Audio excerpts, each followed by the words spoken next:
ગુજરાત ભાજપના પ્રદેશ અધ્યક્ષ જગદીશ વિશ્વકર્માનો ડાંગમાં શક્તિ પ્રદર્શન સમાન પ્રથમ પ્રવાસ યોજાયો। આહવા નગરમાં વિશાળ રેલી અને બૂથ સમિતિ સંમેલનમાં ઉમટેલી જનમેદનીને સંબોધતા પ્રદેશ અધ્યક્ષે કોંગ્રેસ પર આકરા પ્રહાર કર્યા।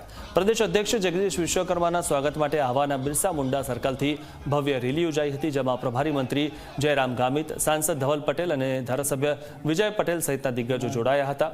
સ્વરાજ આશ્રમ ખાતે ડાંગના રાજા ધનરાજસિંહજીએ પરંપરાગત સાફો પહેરાવી અને तीर कमान अर्पण करी अध्यक्षનું शाही सन्मान કર્યું હતું। કાર્યકર સંમેલનમાં ભાવુક બનેલા જગદીશ વિશ્વકર્માએ જણાવ્યું કે માતા શબરીની આ ભૂમિ પર થયેલું સ્વાગત અવિસ્મરણીય છે। તેમણે કોંગ્રેસ પર નિશાન સાધતા રાહુલ ગાંધીના વિરોધ પ્રદર્શનને આડે હાથ લીધું અને ભાજપ સરકાર દ્વારા ભગવાન બિરસા મુંડાને અપાયેલા સન્માનનો શ્રેય ગણાવ્યો હતો। અંતમાં તેમણે બૂથ લેવલના પાયાના કાર્યકરોનો આભાર માની સંગઠનને વધુ મજબૂત કરવા આહવાન કર્યું હતું।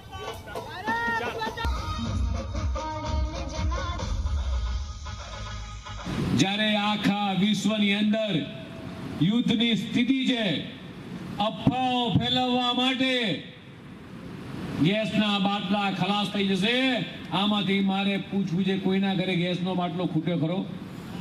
ત્યારે માત્ર ને માત્ર દેશની જનતાને ભડકાવવાનું કામ, દેશની જનતાને ગેરમાર્ગે દોરવાનું કામ પાર્લામેન્ટના 12 પગથિયા પર બેસી ચાની અંદર બિસ્કીટ ડબોળીને ખાવા સિવાય રાહુલ ગાંધીનું કોઈ કામ નથી।